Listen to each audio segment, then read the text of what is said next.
All right, all right.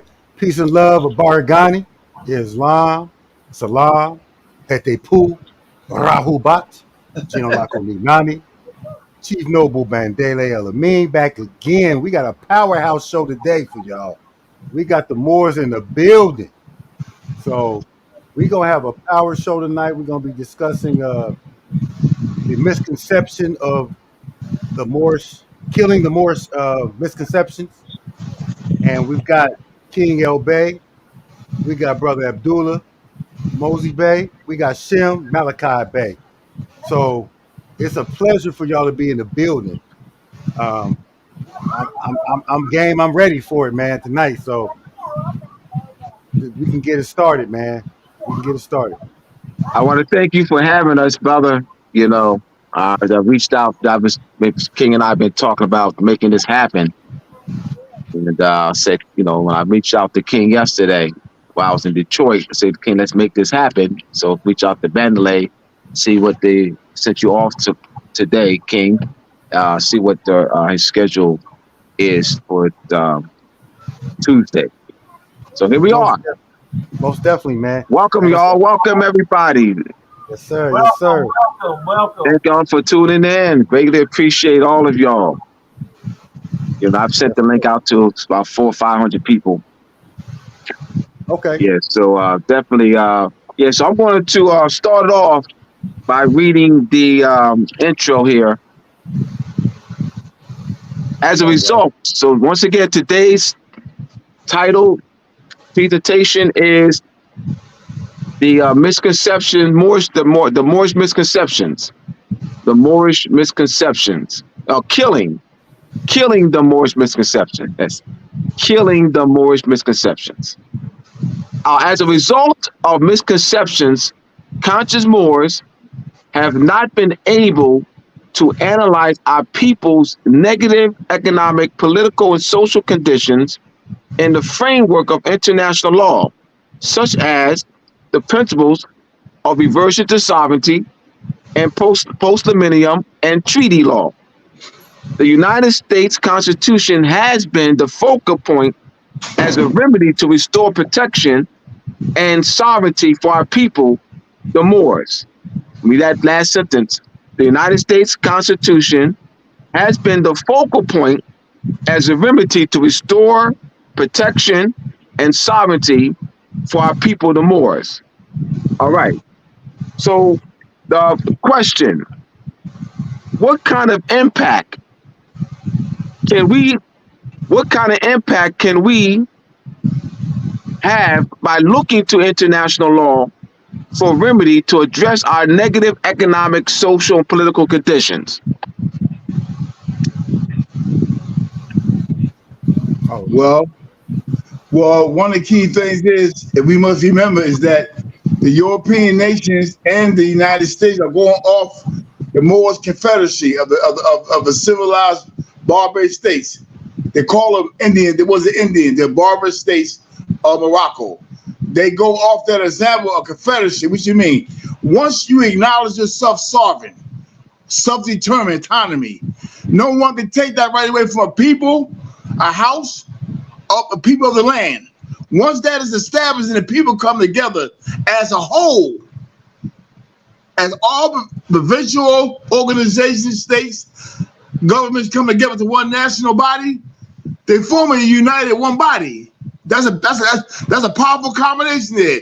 Why? Because everybody made a determination that they're self-determined, that they're sovereign, they're self-determined, and they will govern themselves, and they're gonna take their sketch on it, and life will depend on it, and protect that. What the Europeans have done when they formed the League of Nations, when they formed the Organization of American States, and all they did was self-recognize people of a particular boundary in the land, determined themselves to be sovereign, self-determined. They all came together under that one mind.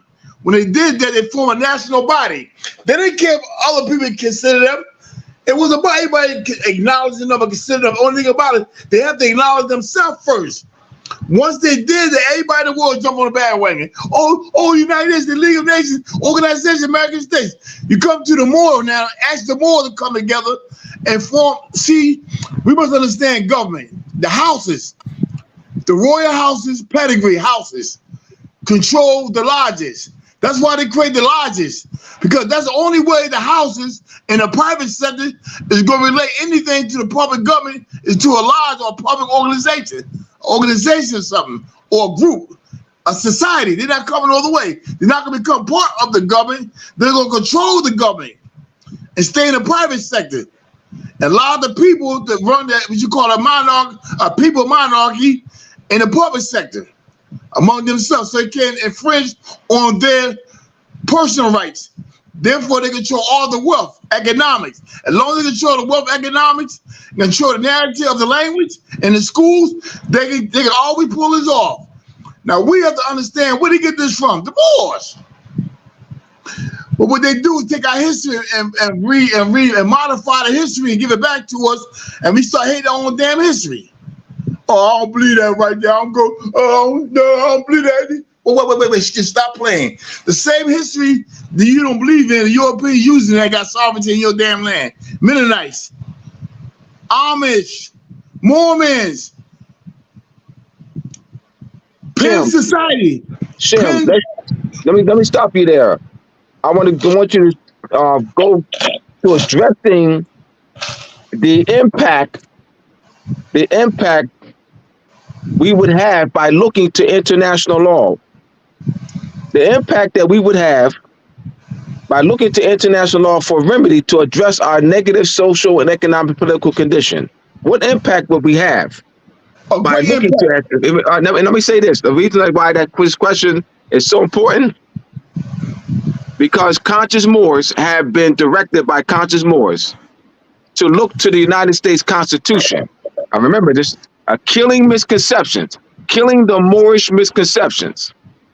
Conscious Moors have been directed by conscious Moors to look to the United States Constitution as remedy for their protection. So my question is, in addressing misconceptions, Moorish misconceptions, what impact can we have by looking to international law? Remember, we've been directed to look to the United States Constitution.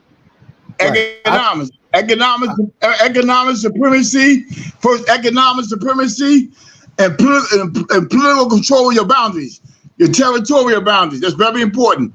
If you control the territorial boundaries, you control the resources that come out of there. And by doing that, now you control the people. Whether they're living there or not living there, you control the people, whether they like it or not. So the great impact is now you got standing. Standing now to economic trade, banking, bartering, create your own laws, own property through settlement, protect your personal rights through treaty claims, have a direct diplomacy, diplomatic relationship with the treaty nations. When you go to the United States court, you have a diplomatic relationship. You have nothing. First of all, let me stop you there, Shem. So that we could not do this under the United States Constitution. So what you just said, all right? Absolutely not. All right. So we could not have. We could not. Let me explain why. Let me get this. Hold on, Shem. Hold on, Shem. Yeah. This is for the audience. This is for the audience. For the audience. I need the audience to hear this. So we cannot have this impact of restoring diplomatic relations with treaty nations and non-treaty nations under the United States Constitution. Like, we cannot use the United States Constitution and do what you said that we could do by looking to international law. That absolutely can't do it, because you're not enforcing or making the laws. You got a conquest subjugating government making laws over your territory sovereignty. Therefore, you waive your sovereignty. Your birthright is gone. It's stripped because you're not being addressed as a Moor. It's not a head of a government now. It's the head of a foreign government that got you under conquest, under subjugation. So therefore, you're still a minor, an infant. You have not matured to this. You have not matured into a fully grown, mature, competent man or woman to run government. So therefore, you capture it at sea. You capture it.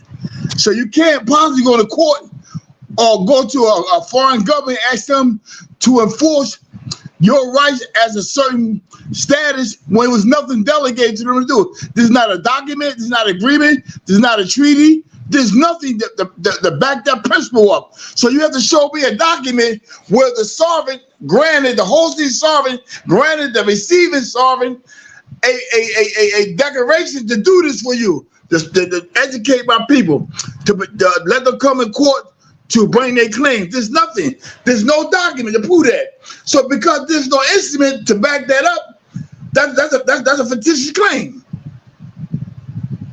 Let me hear from Shem, Keng. Keng? So this is what has to happen. Once you learn these international principles, this is why the school is very important, and the Moorish Research Investigating Committee is so important, because when we start reaching to international law based on these principles, we can put the claim together properly based on the proper application, based on the language that's needed to meet those elements, to be able to now construct a pathway where now we can control our borders, our resources, control our politics. Now we can enter, now we got some skin in the game when we go to other nations. Now we can say, we got these resources, we got those resources, what you willing to barter and trade for. Now we got control. We got control over our school. Now we can educate our kids in international law and practice and customs. So now they'll know what to do. Now we can educate our military and police forces to know how to interact with non-combatants and enemy combatants. So now we can put treaties together to put operations of law and come in place. So now when we go into these courts, we have the tools necessary and the diplomatic skill sets to go in there and retrieve our people.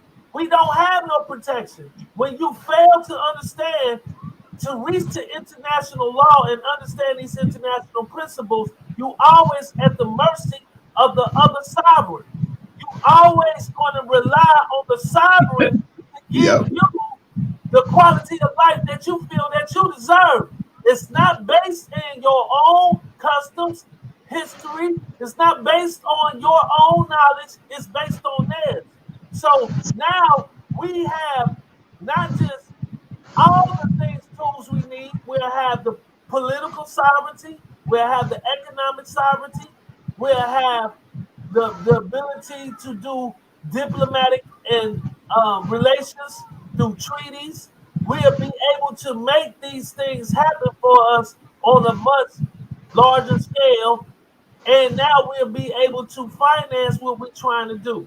So we must look to these international law to protect our personal and private rights of actions dealing with treaty. We must educate ourselves and enrich ourselves with this knowledge, because sovereignty is worth more than all the gold. We are the money. You got to understand, you can't even do nothing collectively. If you look at some of the laws, they tell you under United States laws, they say, well, you can't have an organized militia without the United States. Now they make the rules. You have to follow the rules. You can't never go outside the rules. So now, what could you do to protect your people if they say, we don't like what y'all doing, we're going to come and shut it down? Oh, y'all trying to raise some money, we're going to come and shut it down. Y'all doing something illegal, we think it's illegal. Y'all don't, all you got to do is give the appearance of doing something. It don't mean you doing nothing. Just give the appearance. That's why cops and all of these agencies get away, because they can say, well, it looked like they was doing something illegal.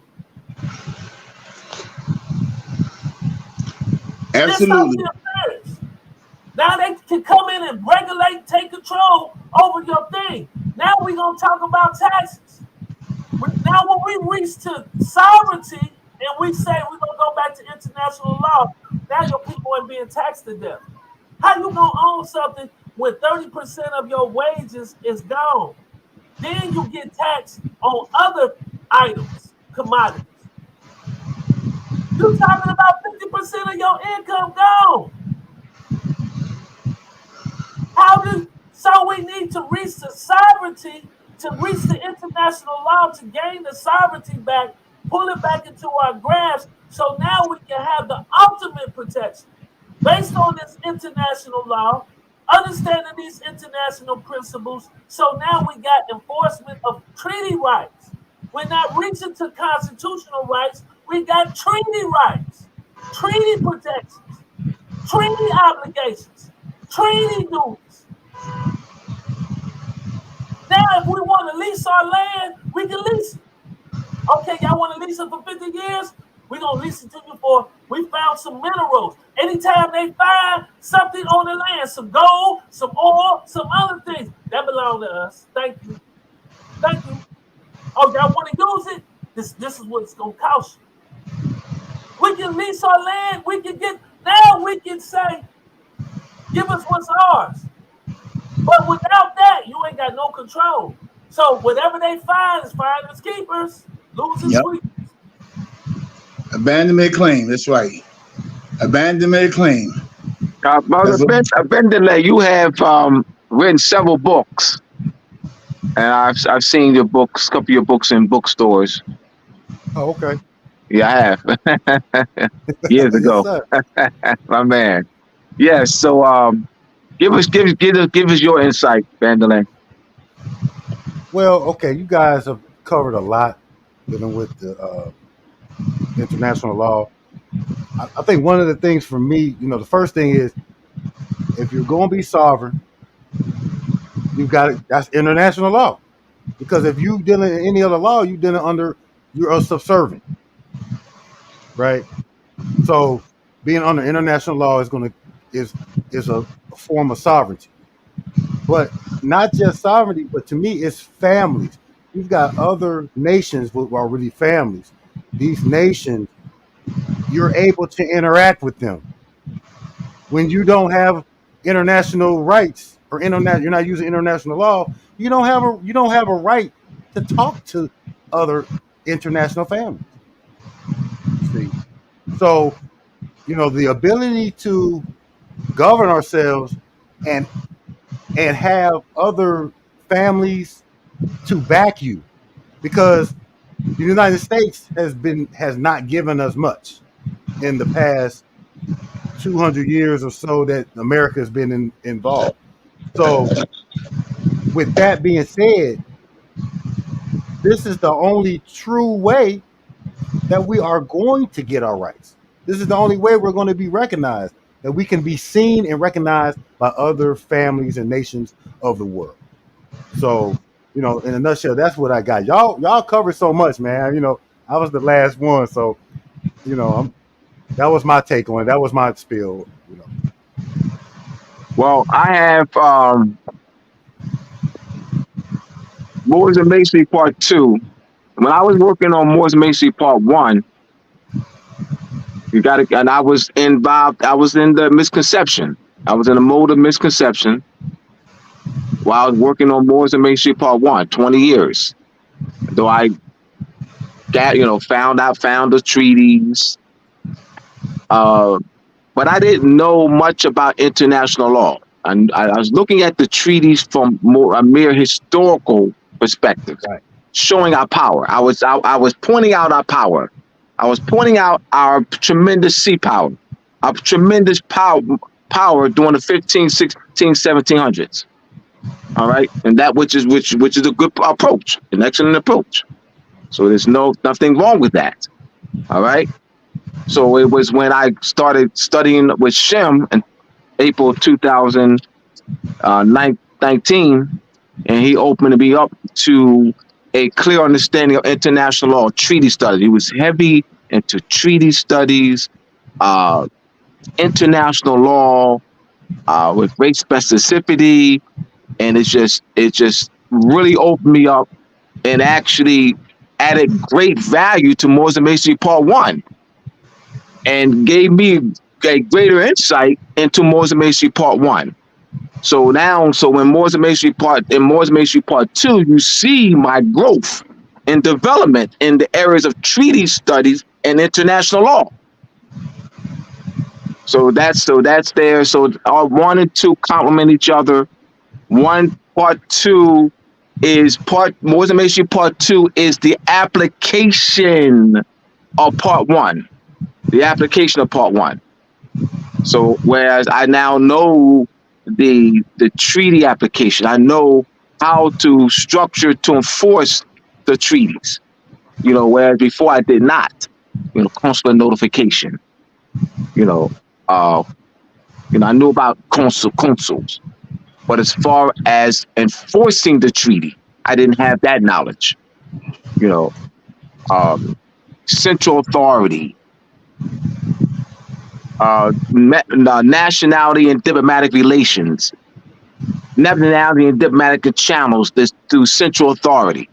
So now I can now be more detailed and the private rights of action, treaties, extraterritoriality, jurisdiction, so we've and looking at several treaty cases, and so my knowledge base has grown in the area of international law, treaty law. I mean, so I want to thank you, Shem, for that. And we're looking to continue and others have grown as well. All right, so let's continue here. Can we use the United States Constitution to invoke Postliminium, which is in international law? It's the principle of restoration in international law. Postliminium, Postliminium, returning a people to their original condition. So can we use the United States Constitution to return our people to our original condition before conquest, slavery, captivity, servitude, and subjugation? Absolutely not, because it's a violation of trust law. The United States Constitution is a social trust that put together by the Bar Association as the trusters. The trustee is Congress. The beneficiaries of the trust are considered as not existing. Hold on.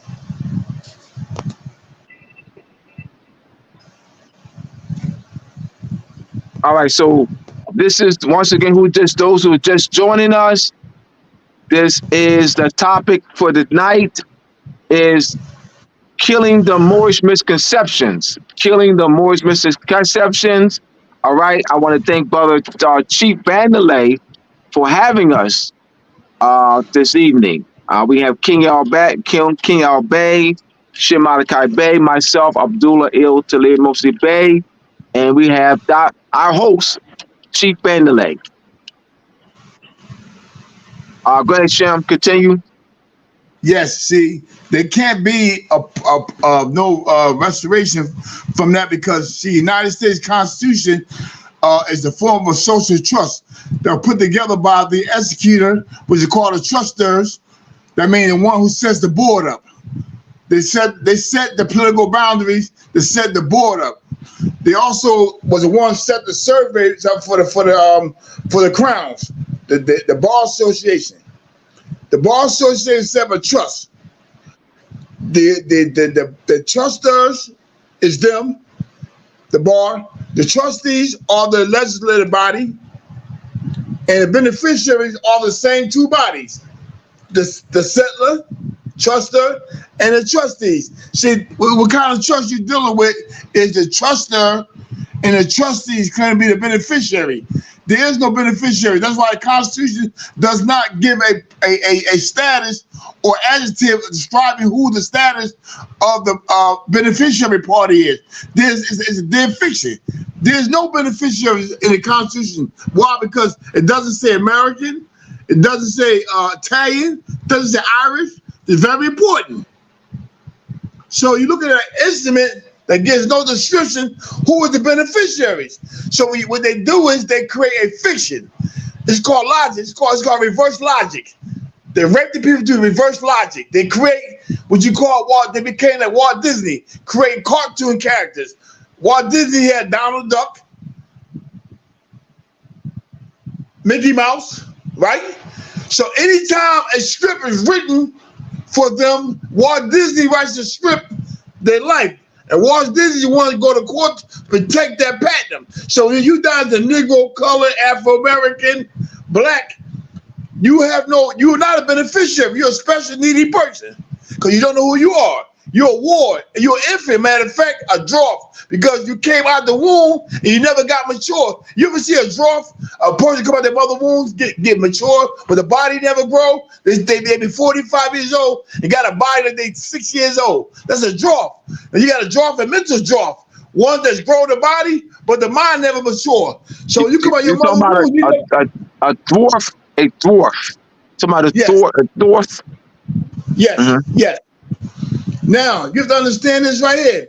When it comes down to a Moor, when a Moor is stripped of his nationality, of all his inheritance, the Moor goes to what you call a status of not being mature.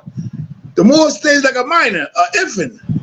What you call it? They call a minor, a child, a ward of the state. All these names come up now.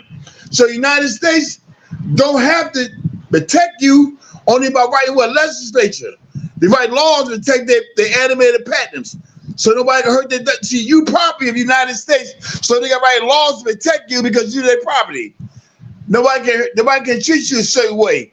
Nobody can. You got to comply to this. If you deal with them, you got to go by this law. This is how they control you because you don't exist.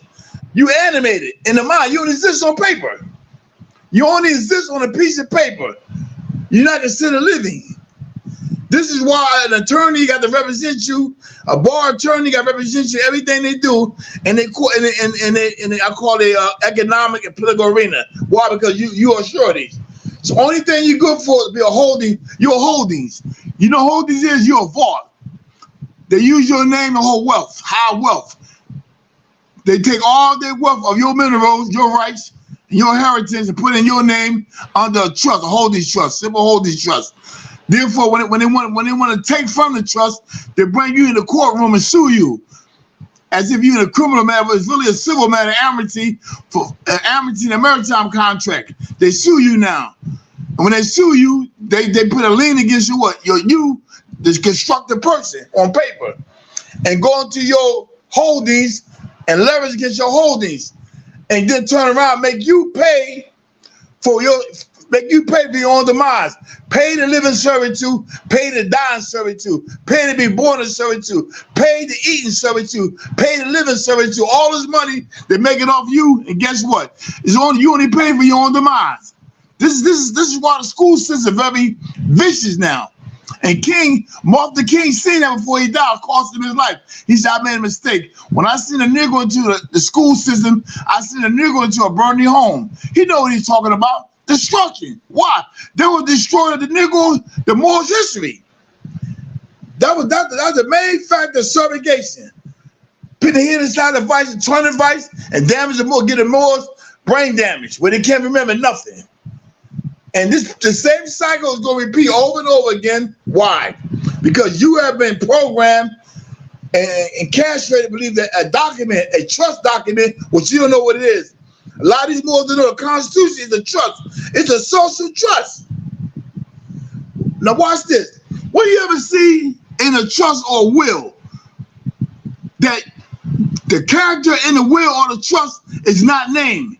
There's no personality in the trust. You read the whole Constitution, it don't even give you a name of nobody. American, a German, Irish, English, French, Dutch. Doesn't give a status. That goes to show you. When the Constitution is written, it's written for fraud. It's written to take away the people's rights. It was not written to honor the people, it was to honor the bar. All the bar and their successors, their descendants after them will get the protection, you get nothing. So you know all the Congress they never go in their house, get a warrant to arrest them. They never lock them up. Why? Hear me out, I'm showing you something. They never get a warrant to go in their house on their personal things, while they're in office or out of office. They get the protection. You don't get nothing. What you get is what they give you on a piece of paper, bill. What about Europeans? Let's focus on Europeans. What about Europeans? What about out who are not congressmen and congresswomen, who are citizens of the United States, not Europeans? No, not Europeans who are not congressmen, who are not senators, congresswomen, women. All right. What about them? No, not even on the why, because ask them a question. Ask the greatest scholar. Excuse me. What does it say in the Constitution of the United States citizen?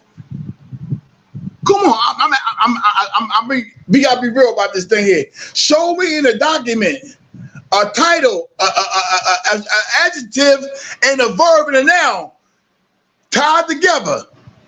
A verb, the adjective describing the verb, and the action, a verb giving action who the person are, what the nobility is, what's the title, what's the status.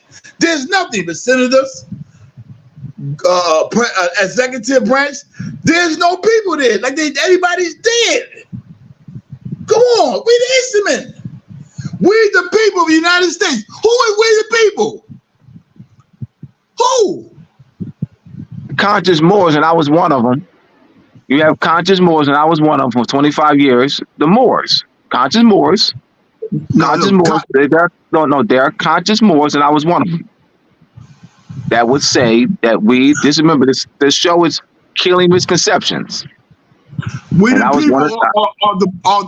people of the United States are the governors of the province, the commissioners, which was really the Lord Proprietors, because the Lord Proprietors sometimes was the governor of the province. The judges, all these people are we the people of the United States. Why? Because they only want to have status with the crown. They only want to speak for the people. The people are subjects. They have no very comments. They're not we the people. We the people are the ones who wrote the Constitution. Esquires. We the people of the United States. They are the United States because they wrote the instrument. They're the author. Can I break in real quick? Yes. I wanted to ask a question. You say conscious Moors. Could you describe or define what you mean by conscious Moors? Yes. Well, we got millions of our people because of conquest, subjugation, because of Europeans, because of Spanish, French. I want to say European because that's too. Because of Spanish, Portugal, French, Dutch, English / Great Britain, British, conquest, subjugation, and colonization. Our people have been denationalized by those sovereign powers. And they've been conditioned, they've been stripped of who they are. I mean, that the children were taken away from the parents. And they were indoctrinated into thinking that they're black, Negro, colored. The French applied Code Noir, black codes, in the Caribbean in 1685. It's the Code Noir, Noir, in 1685. The French applied the Code Noir of 1724 in the Louisiana Territory. All of the states in 1865, all of the states adopted the French Code Noir, black codes. The Spanish classified us as Negroes and Spanish. The British classified us as Indian. All right. So you have millions of our people to this very day think that they're black, Negro, color, Indian. Right. Those are unconscious Moors. Unconscious Moors. Then you have conscious Moors like ourselves, those who are listening to us, some of those who are listening. Now, there's different levels of consciousness among conscious Moors. So you got conscious Moors, I got thousands of us, and there's different levels of consciousness. All right? Now, you'll have misconceptions among these conscious Moors. And I was one of them. So you have the misconception. This is why it's titled Killing the Moorish Misconceptions. because you got misconceptions among a lot of conscious Moors. All right. So how did I do that? I'm good on that.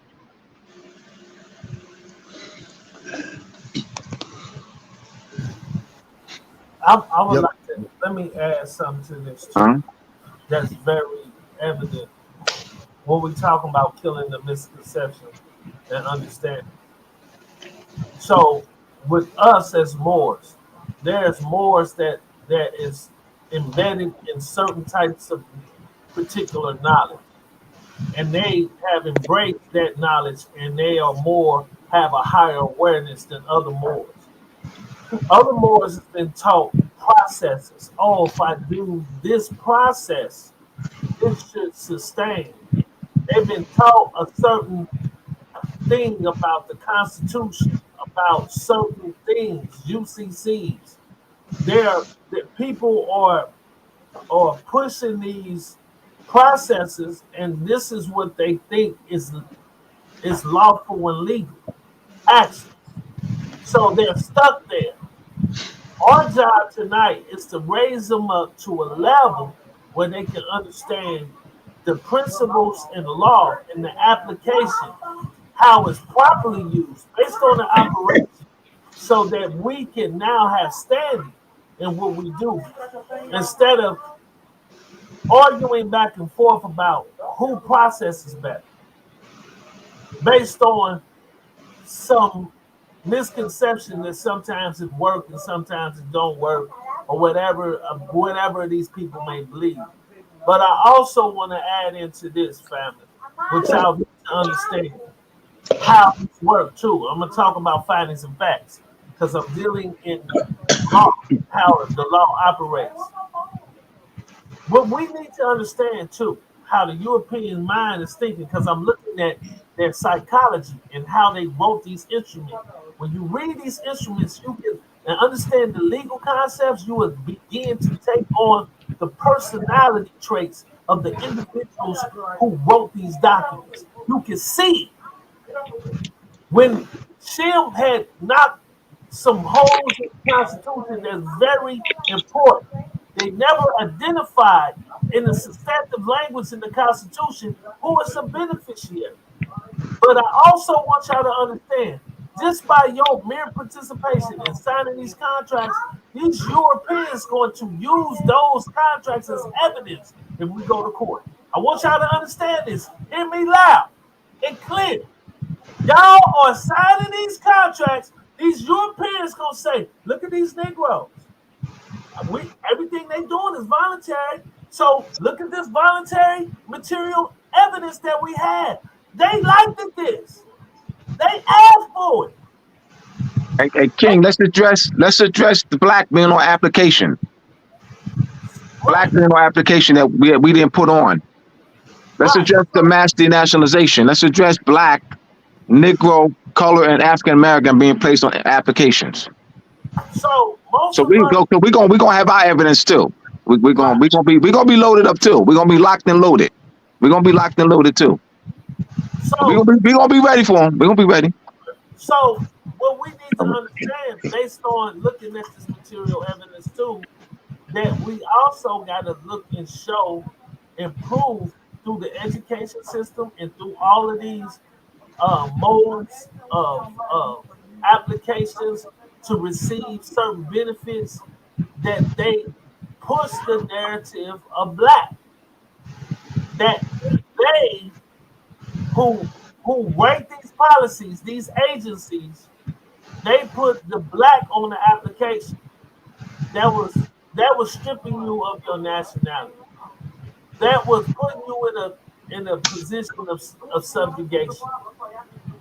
That was they never gave you options to identify yourself as something based on a historical and factual evidence, based on history, based on historical records of existing of people. They got you checking off some people that seem like they got dropped off from outer space.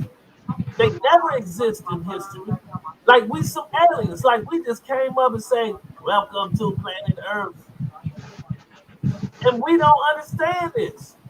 So Some of us is embracing this black identity, but don't know the historical context, don't know the legal context, and don't understand the stigma that come with that. You have no protections as a black person, none. You're only going to be under subjugation, and the rights that they give you is the rights that you only going to always have because it's a fiction in law. So I want y'all to understand, when you, just by your mere participation in this fiction, by dealing with this fake money, by dealing with these things, being a part of their fake political system, and you can constantly try to deal in that, you sealing the fate of your own reality based on in fiction. You have no legal standing, but the only legal standing is with your oppressors, or the people who put you under this subjugation, and the legal people that's keeping you stacked in this situation. We have to start understanding, why are we doing these things? Why is sovereignty worth more than gold? Sovereignty is the key.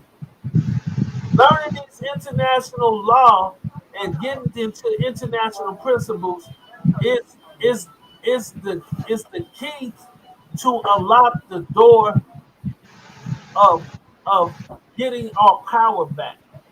Without that, we're gonna stay trapped. I do. Very good, because now I'm gonna ask the brother a question. Was a conscious more? I'm gonna go to the Treaty of Peace and Friendship of Morocco between the United States. A conscious more understands and have knowledge of his of the receiving state status. That's number one.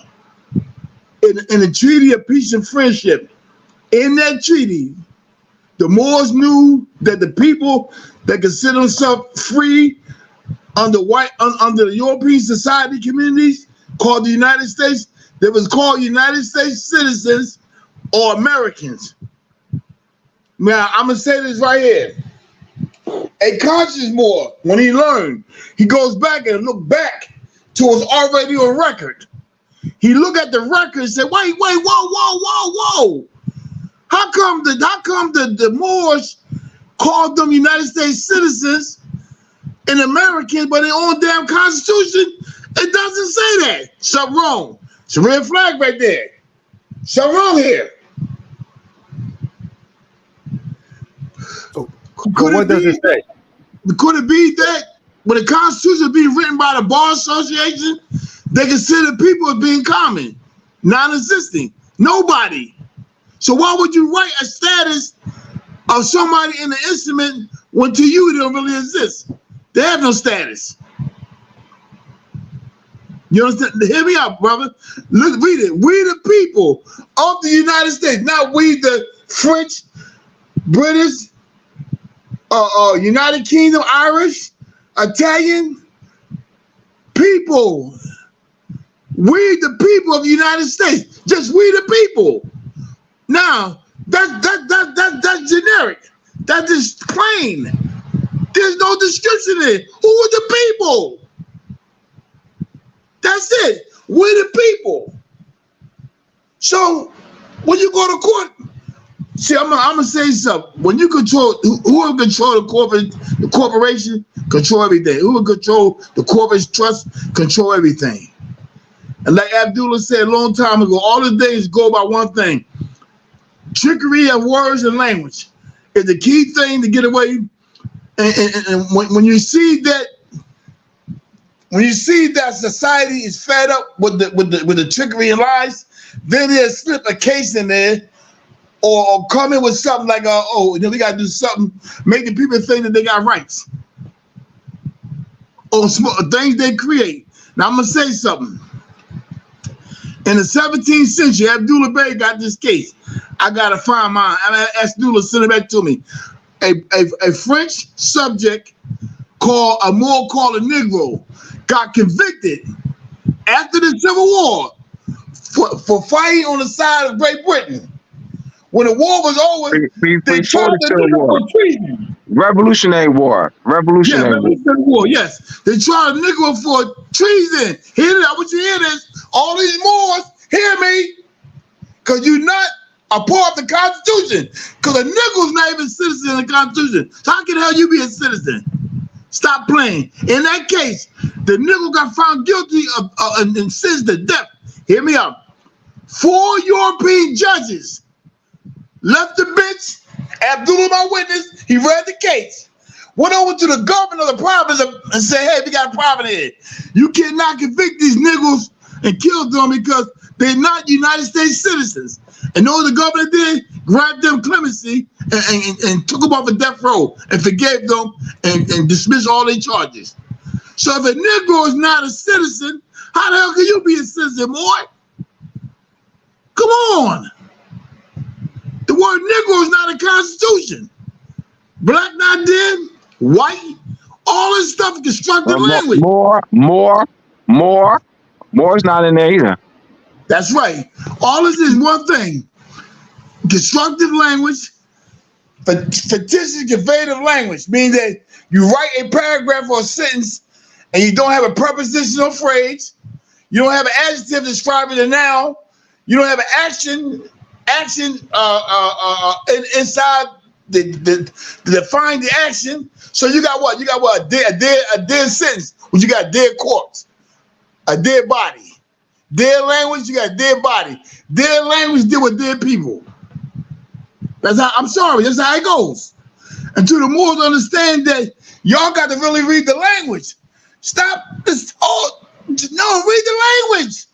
If you go to a will to hear your heritage is read, the first thing the lawyer asks, the lawyer calls out the name. Why? Because there's a name. There's a noun there. Then he calls out the adjective describing the party to the inheritance. Son, daughter. Next name, the action behind that. So we're dealing with dead language. Dead languages, dead sentences, dead words, dead people. So what the Moors need to hear is this here. How can you say that you are a Moor and the Constitution is your protection, and realistically, let's be real. When your father and mother writes a trust, your name is in the trust. When they write a will, your name is in the trust. First of all, the United States Constitution is a social trust. It's also a will. It's promising protection to certain rights. So therefore, it's like a tester. The Bar Association is the testers. They're the ones, the tester. The will goes into effect the moment the testers die. Hear me out. Go look at trust law and the state law. When the will is written, the will does not go into effect until what? The trustor die. The beneficiaries cannot get any benefits of the trust, the full benefits of the trust until the settler die. The trustee die, or the trustor die. That's how it goes in state law. What we're dealing with is a dead reality. Been going on too long now.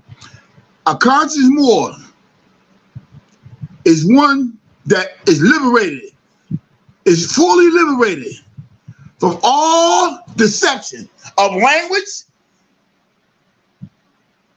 of subjugation,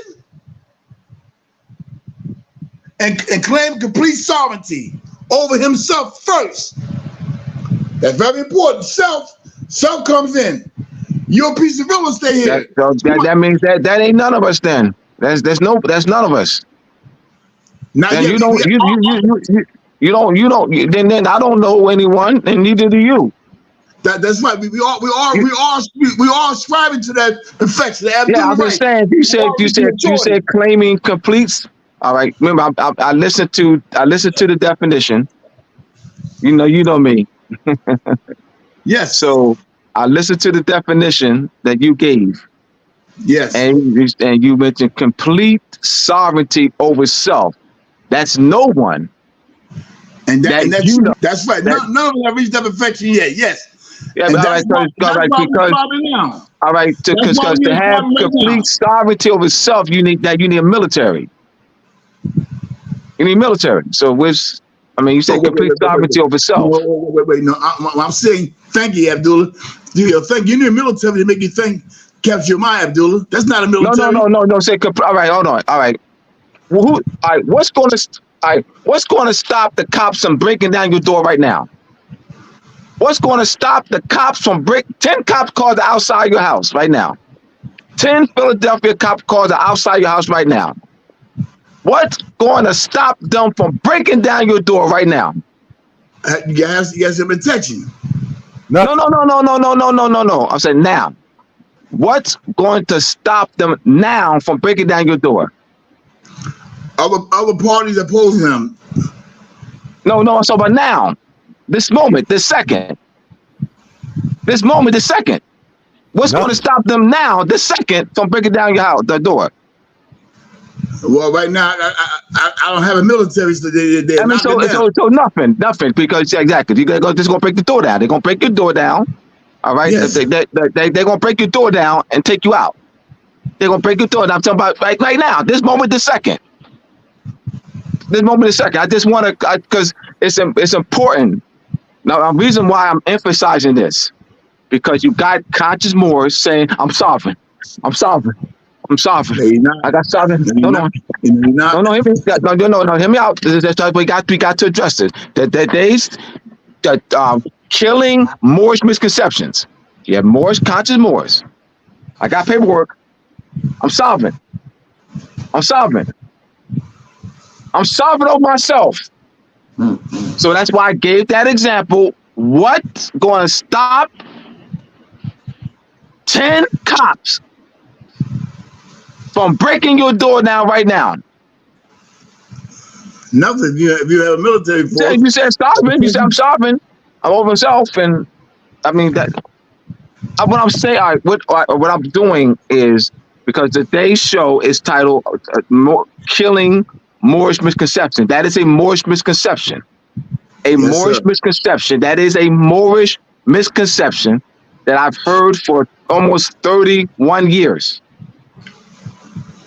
Bandele's give me absolutely. So we got to stop playing with the people. That's right. That's absolutely right. You're not complete sovereign. Stop playing now, because I made it clear. I use the word complete sovereignty is over yourself, your mind, and also your political jurisdiction boundaries. Not subordinate to earthly, not subordinate to another earthly power. Not subordinate to another earthly power. Right. You can't stop 10 cop cars. You can't stop 10 cops. That's right. Break your door down. Right. That's right. No, I'm gonna keep it real, man. We gonna keep it real. You're right, Abdullah. You're right, Abdullah. You're 100% right, Abdullah. Right. I want to add something to that. I mean, because not just the fact that we got police that can do whatever, but we say we sovereign, but we go into the grocery store. We don't own anything to show sovereignty. Like, we don't food, clothing, and shelter. We don't own any of that. We are renting or something from somebody else. So where's that sovereignty at when we can't even supply our own food to the nation, to our own community? I mean, that's why I use the word complete. I say complete sovereignty. I say first catching of the mind, control the body, and complete sovereignty. So we gotta stop playing games here. You know what we talking about here, Moors. You know that.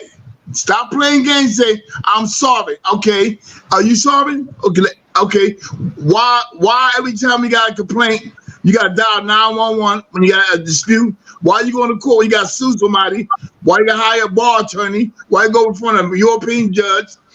Why you got to go in the store? And why you can't grow food or raise your own animals? Why you can't even bury your own dead on your own land? Because you're not sovereign. Tell the truth. Can I add a little bit of something to it? See, this is why when you understand principles, right, and we're going to talk about operation of law, right, You do Go ahead, brother. got to start with understanding sovereignty and recognizing yourself. But now, what is the action to have political, right? To have government to government sovereignty. You got that. Now you say, oh, okay, I'm gonna try to get sovereignty over myself. But in order to have complete totality of sovereignty on a national standing, have national standing, I got to then work. I got to have community outreach. I got to have all the things to build the government and put those things in place to make sure that now I stay protected under operation of law. When you understand these principles, now you know how to take action. We're talking about taking the words and putting them into action. So what the problem is we don't know how to read the law, right? Because there's nothing in the substantive language in the Constitution that protect Moors. It don't mention Moors. It don't say nothing about Moors. It don't say nothing about blacks or Negroes.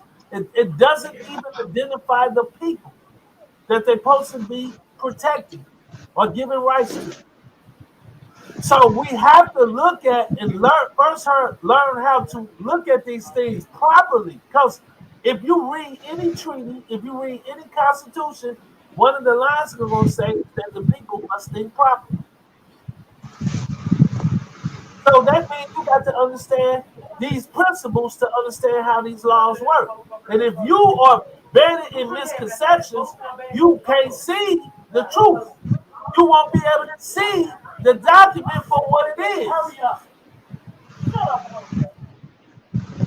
And not only that, you understand, the document is written on a time, the document is written on a time of conquest and subjugation. So when they wrote the Constitution, the European society wants to protect their property, which is Negroes, black, and colored, Moors being the subjugation.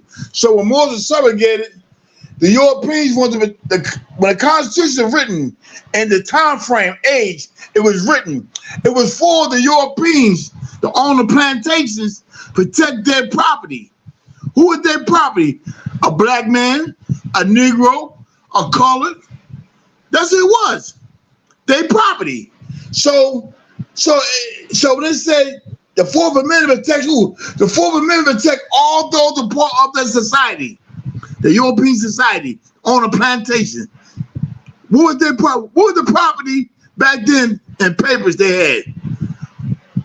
When they buy you, when they bought a man off a cell block, when they got the streets, restrictions, when you're going to take a nigger or a black man or a colored person off a plantation, the property owner had a right to come back because why? He had a receipt to the property, to the body when you were sold. Or if they went out and captured you on the laws of capture, he made a claim over your property, over U.S. property. So therefore, when the Constitution was written, it was written to protect the evil man, keep his property, protect his property. That's what it wasn't written for more. Oh, I got a right to Fourth Amendment. You violate my Fourth Amendment right. You was not part of society. Neither was your father or your mother. So what property do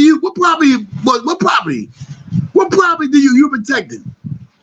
You ain't got your stuff yet. But let's look at this, Shem, that it can now you have those who were not part of the society but became part of the society through treaty. Let me give an example.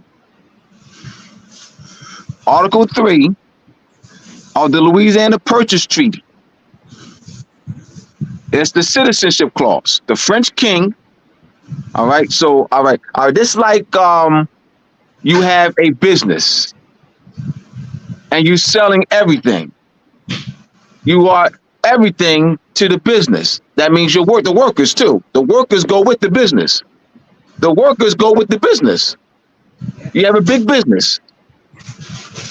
I'm selling it to King. The workers go with the business. All right. So I just want to put proper concepts. All right. So you have the Louisiana Purchase Treaty, right? But in this case, the French subjects had personal rights. The French king granted personal rights during the 15, 16, 1700s. So the French king sold the Louisiana territory to United States. Article 3 is a citizenship clause. The French subjects became citizens of the United States. So that their personal right. So they were not part of the society. They were not part of society when the Constitution was drafted.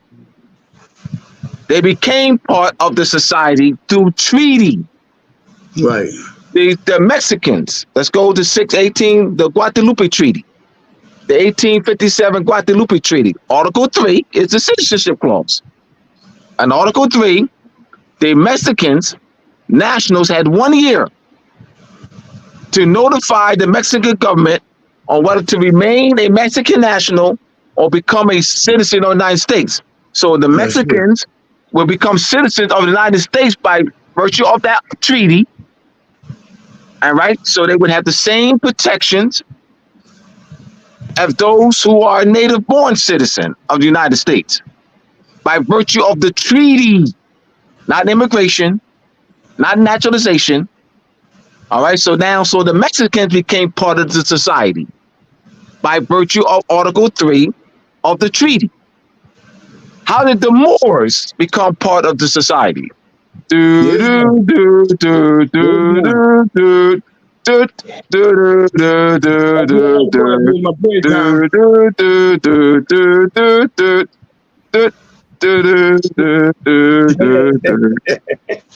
none.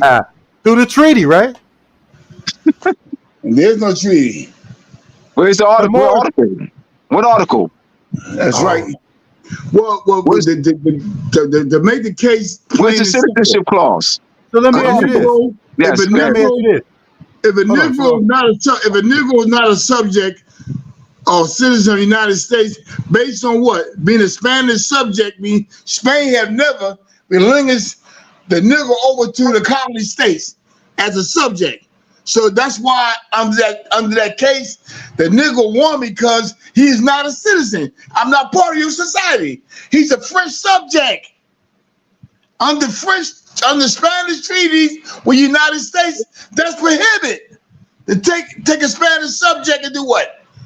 And take him under your laws and trial for crimes when he's not part of your society. It's a violation of the treaty. Look at the treaty between Spain and the United States. Look at the treaty between Spain, France, and Great Britain. That's prohibited. You can't do that. No other country can take another subject of another country and put them in jail based on the laws of their land. They can't do that. So you have to understand that case is very important. And the Dred Scott case also made it clear that you are, somebody said, well, Dred Scott didn't know he was a Moor. It make a difference what he means a Moor or not. The fact of the matter is, he was considered as what? Not part of the society. Okay. Period. Okay, let me ask you this question. Let me ask y'all this. What about the petition in South Carolina with the Moors? Let me explain that. I need the Sunja Act. I'm going to spell. Oh, now glad you said that. Okay, watch this. Watch this. These are Moors officers that captured on a ship by African king. Meaning they're part of the Amir, their ship. A Moors ship. They work for the Moors government. They got captured by African king. Hear me out. Sold to a European captain and brought back down to the colonies as a subject. Hear me out. They went and paid for their freedom. They contracted their way back to their freedom. But when they got free, you notice the first thing they did, the petition, the legislative branch power, because that's a power. That's a sovereign power of the government is to the legislative branch, who they write the laws. Now, what he did was he went to the executive and the legislative branch and said, what did he say?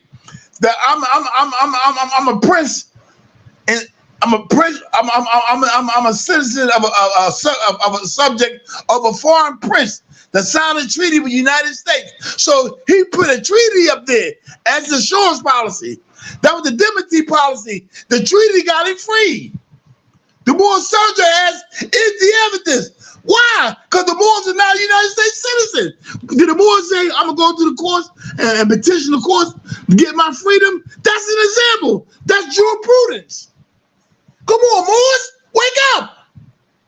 That's jurisprudence. Brother, I'm going to say something. And they was in a bad way in servitude because they bought their way out of servitude. As a matter of fact, my mother is a direct descendant of, she's a Hammond. She's a direct descendant of the Sun-Dry Moors. I look at heritage, go all the way back to Delaware, South Carolina. And as a matter of fact, when the Moors got off the plantation, they was called Hammonds. Hammond was a slave master back then. That's my mother's maiden name, Hammond. So she's direct descendant of them anyway. She's direct descendants of them. So what happened is I'm on the Moors to see proper concept. When the Moors got free, what they did they go to the court and say that I got a right to not be put in servitude based on the Constitution? No, they do a treaty because treaty is the law of the land. They knew this. They knew the emperor. They knew the emperor was going to ransom for them, but he did not pay for them. So they got free. What they did was they took the treaty. Hear me out, Moors. The treaty was the economical also. It was the economical policy too. While the treaty paid what? Paid their way out of servitude. The treaty. Economic. Commerce. They were commerce. He threw the treaty up there with that insurance policy. Here go my insurance policy. I got immunity. I'm exempt from being tried by your law. I mean, if you catch me, anybody run to any of your officers over again, I got protection. Why? Because I got this order. I got this legislative act passed by the legislative power of the government. That's the law of the land. In the state, what the legislative passed is the law of the land. So he didn't go to the courts. The Sun-Dry Acts did not go to the courts claiming by the constitutional violation. That's it right there, Moors. I have to go no further. Rest my case. That's it. That's advocate. That's a full advocate. I'm glad you asked that question, brother. That is the full application of the law what a Moor must do. That's Postliminium right there. That's what a Moor supposed to do. Abdullah, I got to go and pray, Abdullah. Thank you, brother. That's good. You brought that up. Because that should have been brought up earlier because it slipped my mind. That Moorish Sundry Act shows as an application of principle of law. This is what a Moor is supposed to do to protect his sovereignty and throw the treaty up as a indemnity policy. It's your insurance policy. Peace. I rest. I have to go, y'all. Y'all be safe. Yeah, peace. Peace. All right, we're going to rock it out. Yes, sir. Yes, all right, sir. so continuing along that vein, let's look at there's a case, Hohenstein versus Lynham. 1879 case in the United States Supreme Court, Hohenstein versus Lynham. Solomon Howard Hohenstein had purchased 3 properties in Virginia. When he died, Virginia had sold his property. Virginia had enacted a law that states that the Virginia would have claims to proceeds of the sales of property. That Virginia state law violated Article 5 of the 1850 treaty between the Swiss Confederation and the United States. Article 5 of that treaty protects a United States citizen in Switzerland. A United States citizen will be United States national in Switzerland who purchased property in Switzerland. United States national in Switzerland sells the property. United States national in Switzerland has the right to recover the proceeds from the sale. That's Article 5 of that treaty. Likewise, a Swiss national in the United States is protected by that same treaty, Article 5. So first it has been determined that Hohenstein had never renounced his allegiance and citizenship to Switzerland. So if Hohenstein had renounced his allegiance, became a citizen of the United States, that treaty wouldn't apply. That treaty wouldn't apply now because he's a citizen of the United States now. All right. So because that's only if a Swiss national in the United States and the United States national in Switzerland. So if Halstein had renounced his allegiance, he would be a United States citizen in the United States jurisdiction, a naturalized United States citizen in the United States jurisdiction. So he would still be able to receive the proceeds from the sale, but he would have to use another application of law dealing with United States laws, United States statute. Yeah, but he wouldn't be able to use the treaty. All right, so Bandele, what it is that conscious Moors have been taught by conscious Moors, this Constitution, force the Constitution. I was one of them. I taught for 25 years, I taught the misconception. Force the Constitution, force the Constitution, force the Constitution. Like they beat over the head with it. Enforce the Constitution. 35 Moors. We the people of the Moors. 35 Moors that constitute people. Constitutional Convention. The Moors are part and parcel of the said government must live life accordingly. Over and over and over and over. It's like beating their head. No evidence. No finding of facts. No finding of facts. No finding of facts. 35 Moors that constitute the convention. We the people of the United States. We the people are of the United States. That's the Moors. Moors are part and parcel of the said government must live life accordingly. No finding of facts. Just statements. And so we like Paul Parrots, and I was one of them. I'm talking about myself. I understand. Talking about myself. For 25 years, from age 25 to age 50, I did the same thing. Yes, sir. Yes, sir. And it took my European co-workers that I think to this very day, who laughed at me.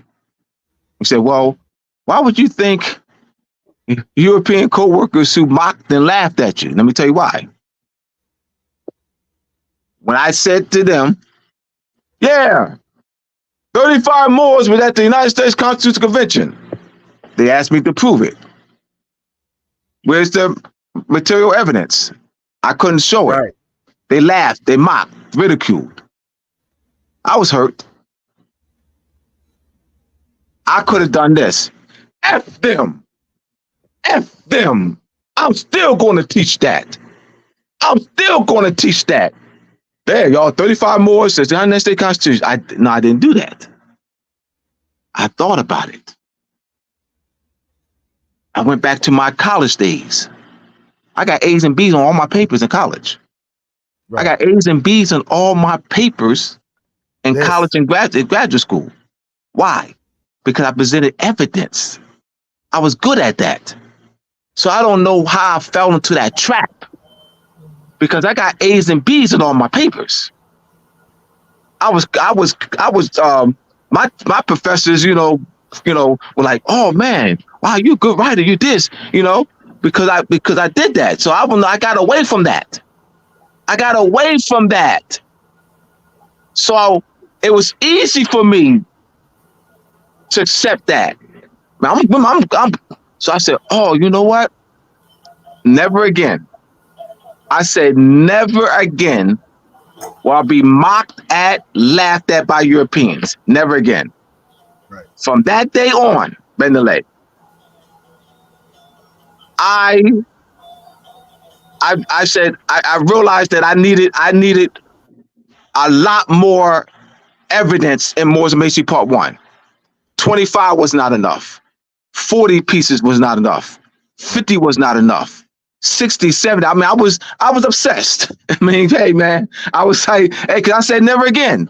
Never again will I be mocked at. Never again. So I want to have a preponderance. And I was beating Europeans over the head, man. I was beating over the head, spitting there, according to. I made it a point to memorize.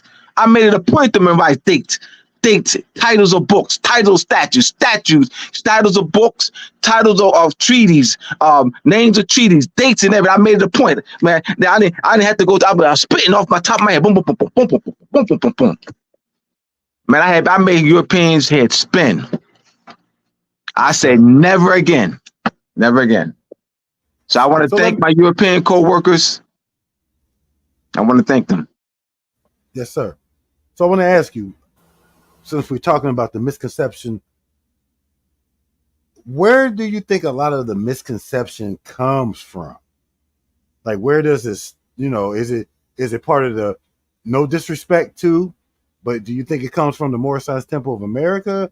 Do you think it comes from sovereign citizenship? Do you think it's a combination of both? What is your, understanding of that? Well, the European sovereign citizens, quote unquote, Europeans, freemen groups have never taught that we're Moors. I mean, European freemen groups have never taught that Moors are part and parcel of this said government. European freemen groups have never taught that 35 Moors were the United States Constitution. European freemen groups have never taught that we're Moors. Right. Moorish Temple. No. Saying that I want to rule. I want to rule them out. Let's rule, because you brought them out. I was just going to rule them out. Let's rule them out. First, gotcha. So I just want to before I continue, let's rule them out. So Europeans are not part of it. All right. So Europeans are not part of this type of misconception. They're not. Europeans do not have any hand in this level of misconception. Gotcha. Check. All right. Let's rule out the Europeans. All right. So now we got to go to conscious Moors, because it's all. You got to go to conscious Moors. All right. And the divine warning also the divine warning in the Moorish Science Temple, Moorish Holy Temple of Science, and the Constitution and bylaws of the Moorish Holy Temple of Science, and the Constitution and bylaws of the Moorish Science Temple of America. The Constitution and bylaws of the Moorish Holy Temple of Science reads that being Moorish American, you're part and parcel, PARCEL, of this said government and must live the life accordingly. The Constitution and bylaws of the Moorish Science Temple of America reads, being Moorish American, you're part and parcel of this said government, must live the life accordingly. Bandele, I'm not going to apologize. I'm not going to apologize. If I'm stating facts, I'm stating facts. So there's no need for me to apologize. I'm stating facts, the finding of facts. Exhibit A, the Moorish Science Temple, the Constitution and bylaws of the Moorish Holy Temple of Science. Exhibit A. Exhibit B, the Constitution and bylaws of the Moorish Science Temple of America. I don't need to apologize for that. I don't need to apologize for presenting exhibits. Your question is, where did it come from? There you go, right there. That we're part and parcel, and that so you got conscious Moors, and I was one of them for 25 years. I'm not apologizing. I didn't call anybody a name. I didn't disrespect. I'm not being disrespectful. I didn't call anybody a name. I'm presenting finding of facts. You don't need to apologize for presenting finding of facts. Then you have now and the divine warning written by Noble Drew Ali, the divine warning written by Drew Ali, it states that supporting our Constitution, the Constitution of the United States of America. So Drew Ali referring to, and also Drew Ali mentioned in the divine warning, bringing my people back into the Constitution for the government. No, there's no back nothing, because we were never part of it. So that's I'm finding of facts. So Exhibit C is the divine warning. The divine warning to the nations, written by Noble Drew Ali. That's Exhibit C. So I'm not apologizing for presenting exhibits. All right. So the Moorish Science Temple of America will present those same exhibits, but they will stand on it because they'll say Drew Ali said it. I mean, they have no evidence. I mean, they have no evidence. Exactly. They'll state that Drew Ali said. Drew Ali's it's so because Drew Ali said. All right, hold on. So United States Congress does not have a say in it. Hold on. So the United States Congress, hold on, you're part and parcel of the United States because Juali said. All right. So United States Congress has nothing to say with that. United States laws has nothing to do with that. Like because you remember you said Juali, you didn't mention United States laws. They didn't mention that some act that United States Congress signed. They didn't mention a treaty that United States ratified. They said Juali said. They cut United States out. Meaning they're being part of the United States. They cut United States out altogether. That United States has nothing to do. The United States has nothing to do with them being part and parcel of the United States. The United States has nothing to do. And you say Juali said, that implies the United States has nothing to do with you being part and parcel of the United States. How can that be? King is part of the French government, because King said he is. King is part of the French government, because I said King is. Huh? King is part of the French government because King said he is. Oh, did King show you his French naturalization documents? King didn't show you his French naturalization documents? No, King just said he's part of the French government. He didn't show you his French. No, he just said he's part of the French. He said that. He said his word is bond. He said whatever he said, his word is bond. He's part of the French government. You see, I'm doing this to get people. I'm provoking thought. I'm getting people to think. Bandele, there's no thinking. There's no thinking, Bandele. It's Right. training. It is. It's robot. It's no thinking. It's programming. It's not thinking. It's called programming, not thinking. So what I said to you earlier, Bandele, my European co-workers challenged me to think that I was doing this thinking when I was in college and graduate school. I was thinking. Right. So I don't know how I fell into that trap. So I went back to thinking because I was being programmed by conscious Moors.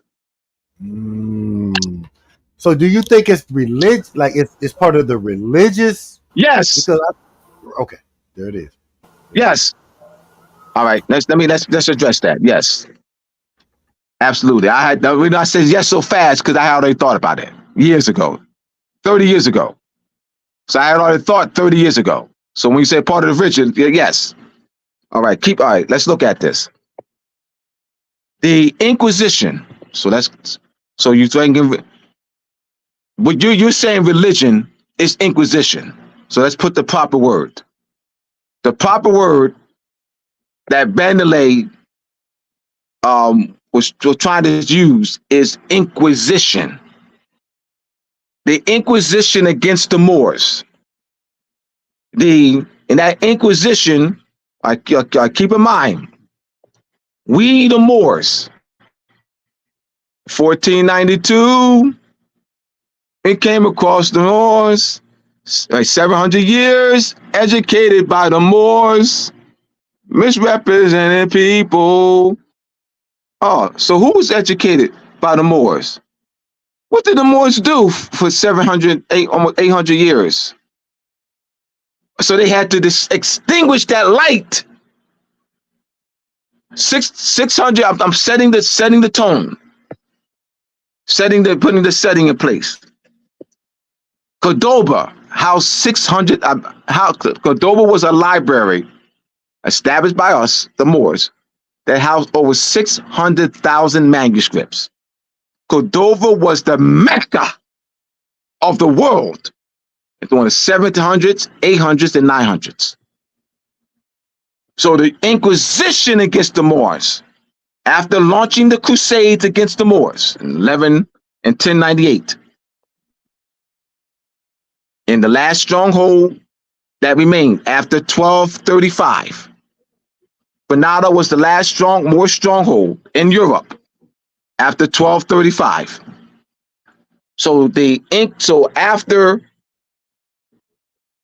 after both the Abu Muhammad signed the Treaty of Granada to surrendering treaty on November 25th, 1491. It ended Moorish rule in Europe. So yes, so now the plan was we got to extinguish the light. Turn out the light. Turn out the light. Turn out the light. All right. Turn out the light. Turn out the light. Turn out the light. So the Inquisition was to turn out the light. That's what they did. To remove reasoning. Reasoning. So substitute scientific thinking, critical thinking and analysis, reasoning, scientific method, epistemology. Suppress that. And to what now? Program them. So absolutely. So you had book burnings. They had to extinguish the light. So it's the Inquisition. So those are Inquisition institutions. They're Inquisition institutions. So now you got to maintain it. You subdue the people, you subjugate the people. Now you got to maintain. The schools and churches are Inquisition institutions to maintain the extinguishing of the light. I'm connecting it. It didn't end. It never ended. It's what? You at war with people. Crusades. You lost the crusades. We fighting them. They killing us, we killing them. We holding them, we capturing them, they capturing us. All right. So now, so now once you subdue the people, all right, subjugated people, now you gotta what? Maintain. This is the maintaining of it. Churches or schools. There are Inquisition institutions. You got to make the tie. You got to tie the past to the present. The churches and schools are Inquisition institutions to maintain the extinguishing of that light, to suppress critical thinking, analysis, and reasoning. Indoctrination. Indoctrination. Yes, sir. There you go. All right. So let me.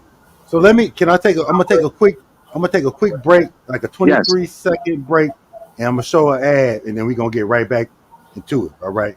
So let me do this real quick. Yes, knowledge is for the people. Get your books today on indigenousmoors.org. Your one-stop shop for indigenous needs.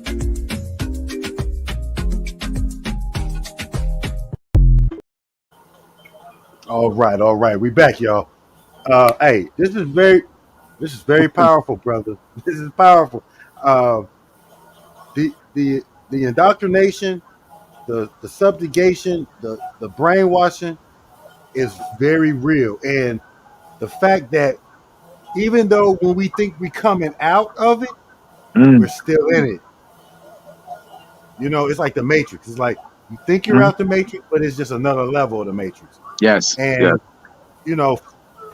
like you've been saying, like I got into my Moorish nationality back in like 2001, and I came through the Moorish Science Temple, and there's no disrespect to my Moorish kin at all for what they did, but as I began to look at these things, like you said, from a scholarly, because we all went to college, right?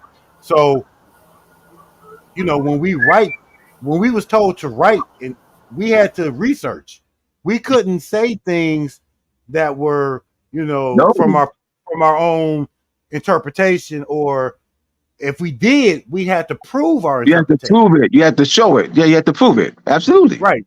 You have to have a bibliography.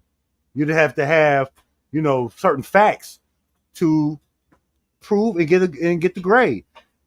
And like you said, but when it comes to like, going into certain things, religion, the fact that religion is not based on facts, it's based on faith, not facts.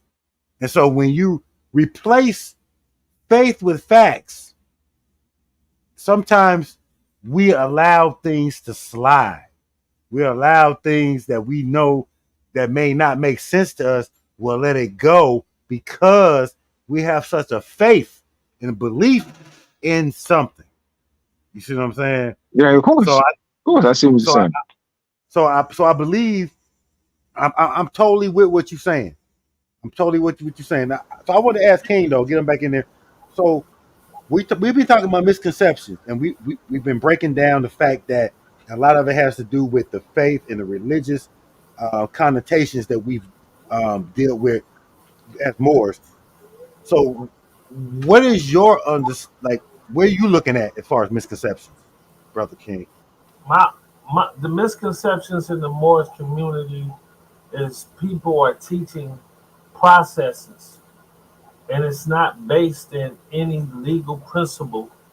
It don't have any legal basis. It's not based on legal terms and terminology that will give any legal standing. It's a lot of it is about pulling together a lot of different things, and then they will coin words like status correction, administrative processes, and not using the proper legal terms associated with a particular subject matter and category of law.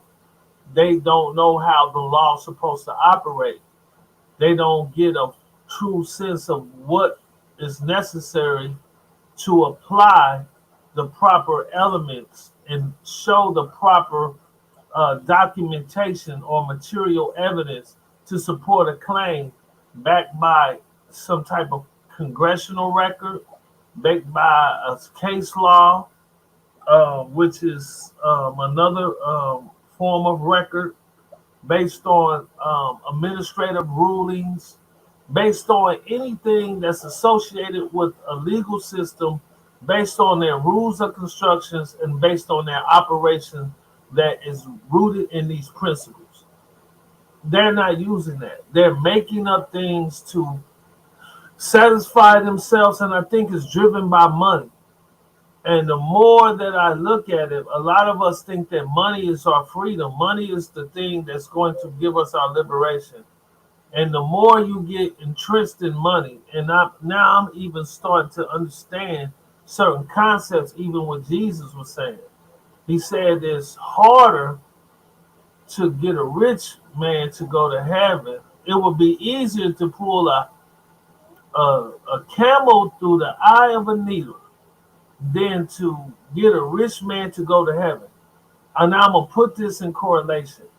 Those who have found themselves rooted into this system of America based on the income base, they will not support any Moors to go and get sovereignty because they feel they have arrived. They have found themselves in the midst of European heaven, and where they get benefits, they are looked at as equals to the European. They feel good about life. They get to date European women. They get to do certain things that and privilege and go into certain things with Europeans, and they have reached the epitome of success. They have reached the peak. So they would never, the more they, once they get there, they would never come back here because that means we have to start from ground zero. You back at ground zero with the rest of us. You have to be boots on the ground. You're going to have to move with the rest of us. You can't be above us no more because it takes us all under political unity to bring this into fruition. So those who have the money, it's not going. They're going to look down to you because they've been programmed under European indoctrination to feel like a lot of times when you go to court. How many times have we went to court and people that look at like us sit behind the bench and is very crucial and critical of you? How many times have I looked? I say, dang, our people is so critical because they feel like I made it. You can make it, Negro. I did it. You ain't got no business. Right? But they've been indoctrinated. So they don't understand. Everything that you're trying to say about Moorish, they don't want to hear none of that. They're going to shoot it down because they feel like, man, I'm driving. I got me, man, I'm on my retirement is looking good. I got me a nice house. Man, I feel good about life. And now they judging us, right, based on these things.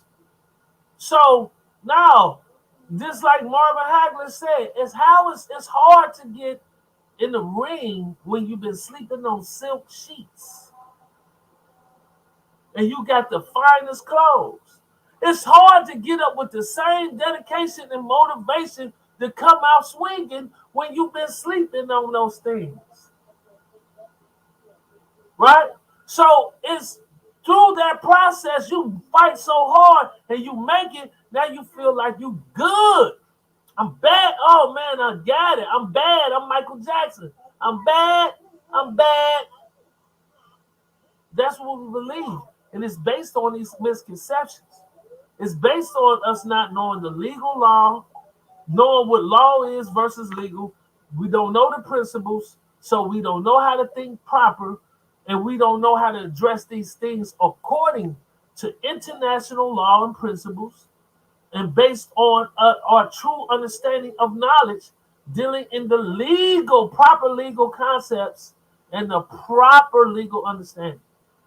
So so now think about it.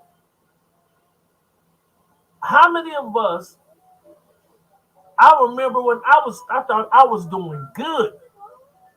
I said, man, I went to school. I did this. I did that. Here come a monkey wrench in the game. These people didn't, since I didn't know the law and I didn't know what to do, guess what? I went to an attorney. He promised me, oh man, you got a beautiful case, this, and this. I went in the court, went down there, he started telling me something different after I paid him. I was at the mercy of them because of the lack of knowledge, the lack of government protection. Due to that lack of knowledge, they can come in and take everything away from you. They can come in your house, take it all. Because like I said before, you don't have to be selling no drugs. They can say based on the appearance of something. That gives probable cause. They'll trigger some kind of probable cause. Officers can work. So, for example, I could call and say, man, this dude around the corner give a some tip. He live in this big, beautiful mansion. This black dude, he got this red hat on that's built like a square, right? What he got on? He got a black t-shirt, he got red in it. I seen him get out this big, pretty Cadillac, and a bunch of guys got out, and I seen him with some packages and his drugs. The police can come and kick in your door. They got an anonymous tip, and they can say they was acting in good faith.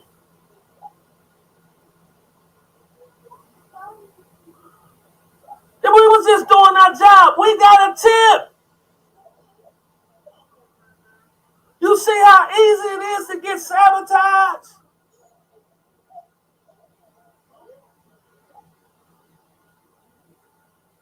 It's easy to to get torn down because you don't have the international law and the principles and everything necessary to build off of to make sure you protect it. So we got to understand when we root ourselves in these misconceptions based on we can't reach to no material evidence, which is a record, historical records that validate our claim. We can't reach to certain things and bring them as exhibits under the findings of facts and then have the law under international law, under treaty provisions, utilizing the proper principle associated with a private right of action under a fundamental right, and to be able to prove our claim. How you gonna ever get free? How you gonna ever get ahead? How you gonna ever move? How you gonna? So we get. That's why I say we are driving this. Think about how much black people spend. Let's talk about what we spend economically. We spend, let's say, $2 trillion. I'm rounding off to about $2 trillion annually. But we know more further than we was 150 years ago.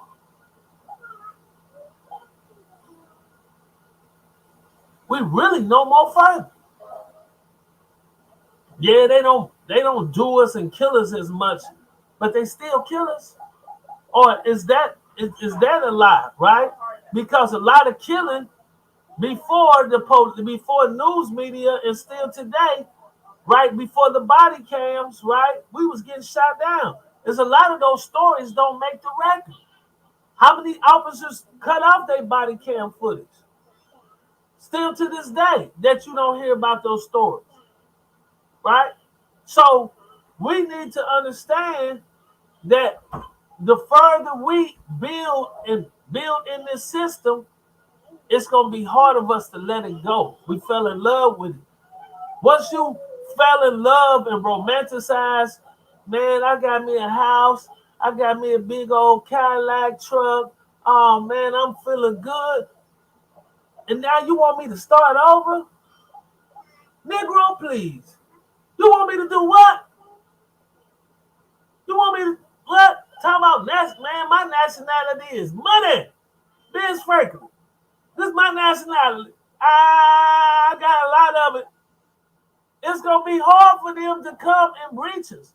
So it's very important that we teach this early in the early phases of development about these things in nationality and push this where it's supposed to be so the children can pick up on it and run with it. So the children can have this, embrace this knowledge, because eventually they're going to have to protect us with it.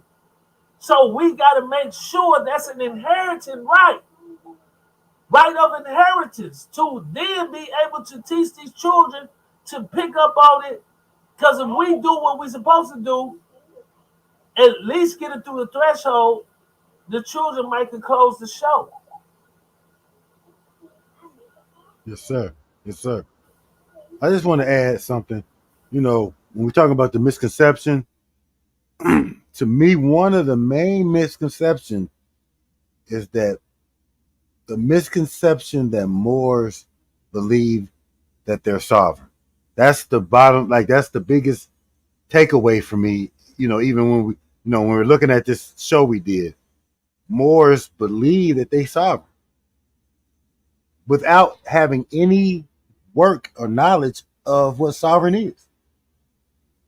But they have a misconception that they're sovereign. I got a misconception. I don't have a driver's license. I don't need these things to drive. I'm sovereign.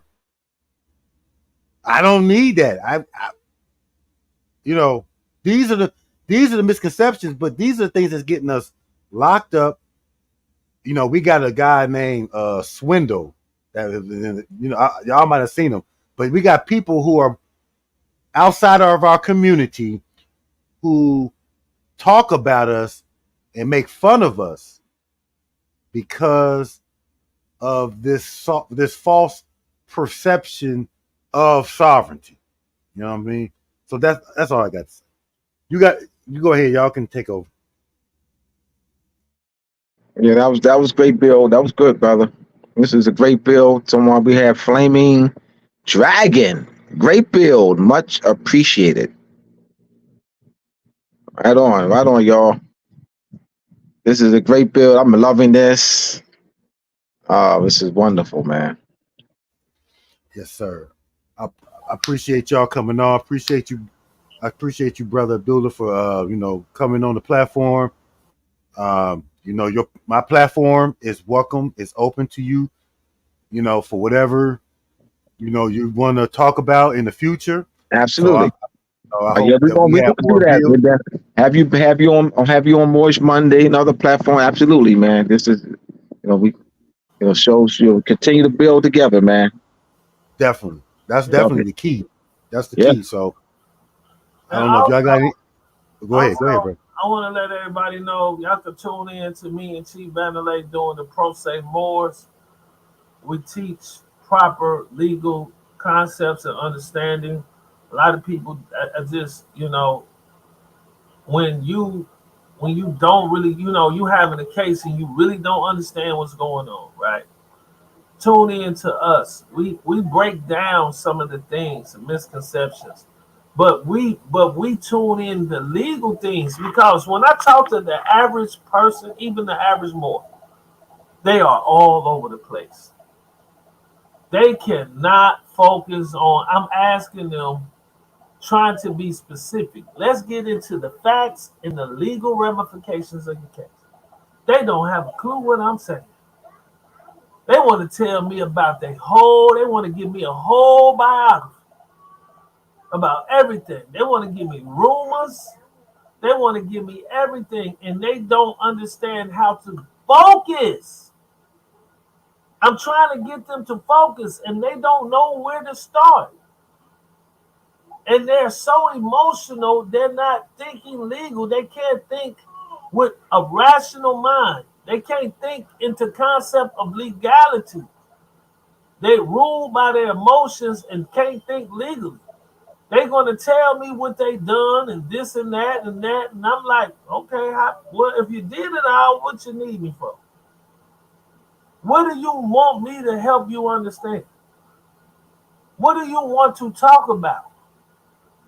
They cannot understand this. This is why we have the Moorish, right, Research Investigative Committee, right? Abdullah got the international school of government, right? He teaching, right? We got Moorish Mondays, right? We have a Kono, and we have classes where Brother Akono is teaching about racial, right? The founders of the race paradigm. Sorry, apologize. I'm sorry. But then you got Brother Quasi, who goes into this, the history portion.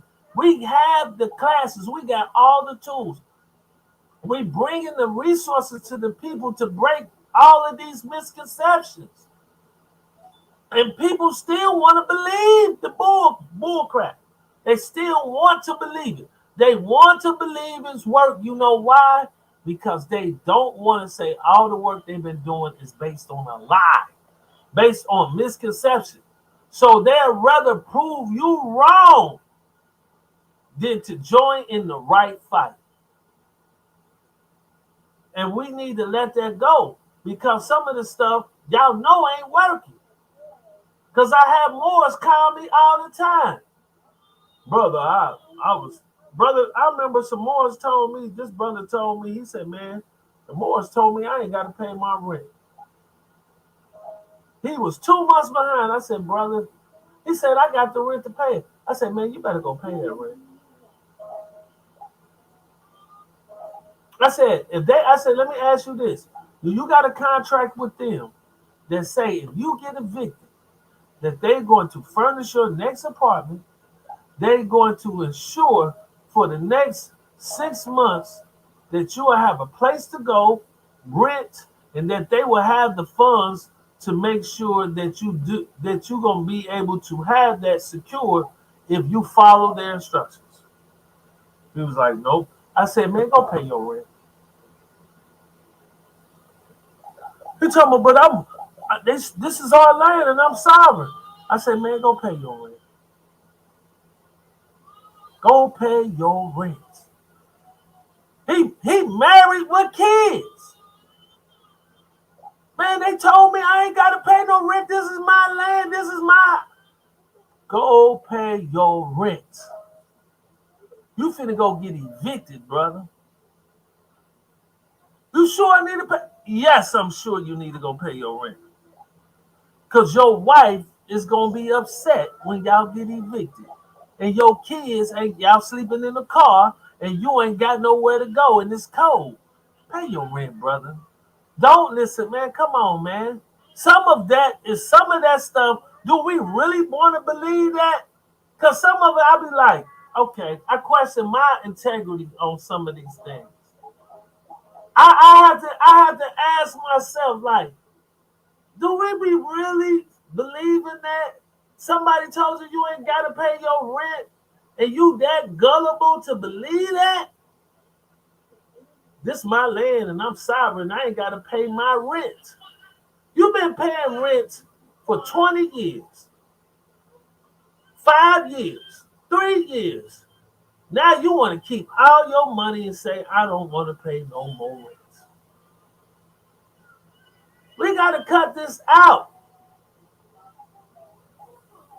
I don't need a driver's license. I don't need certain things. It's a way to do everything.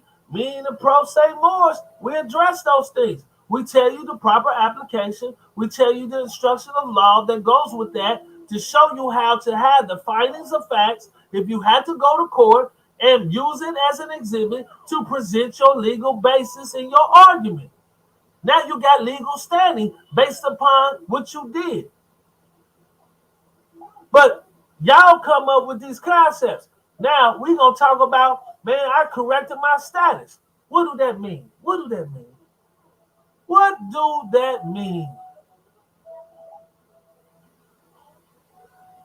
I corrected my status to what? Status is dealing with your relationship to persons, places, and things.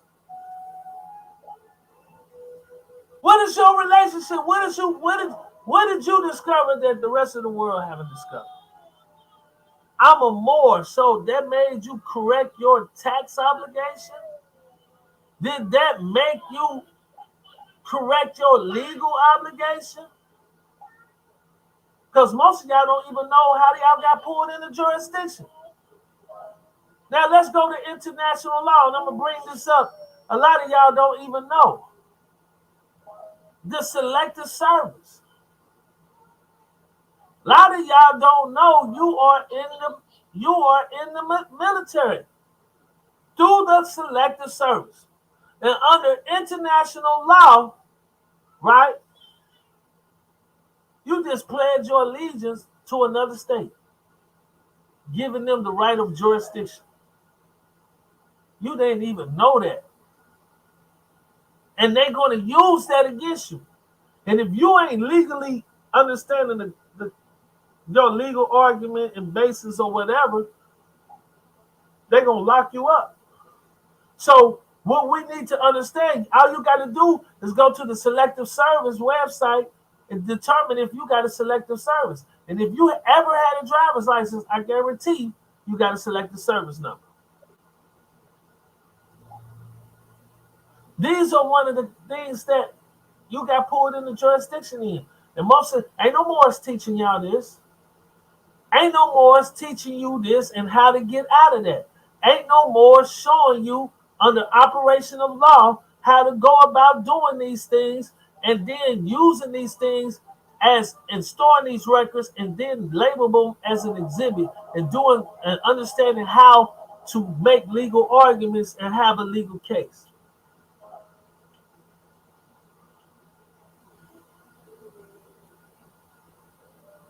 I'm with you, my brother. I'm with you. So let me hold on, let me get you out of here.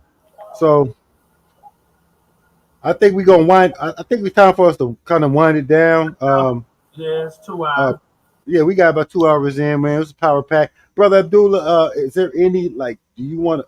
I know you got books out here for sale or for donation. I know you got some different things. Yes. Could you put your either put it in the comment and I can post it, or you can speak it out. You can speak it out, or whatever you want to do. How do I put in the chat? I'm looking. You can put it in. Oh shoot, he's gone. But y'all check out. He'll be back. He might come back in. But like I said, oh there we go. Let me see. There we go. All right. Yeah, I just I don't. Yeah. Yes. Private chat. What's that? No, I said you can put it in a private chat. But go ahead, say it out loud. moorsandmasonry.org for my books. Moors and Masonry Part 1, Moors and Masonry Part 2, How Venus and Moon Rule, Etymology, Vocabulary, Vocabulary, something that you won, Masonic Compass Square, the connection and measurement and timekeeping, and the Illuminati and Illumination of the Mind. Go to moorsandmasonry.org. I don't know. I've hit chat, but I don't know. Let me see. Comment. You said moorsandmasonry.org? Yes, .org. Join the chat. All right, here we go. Moors. Connect. Moorsandmasonry.org. Let me see. Let me see if this is it right here.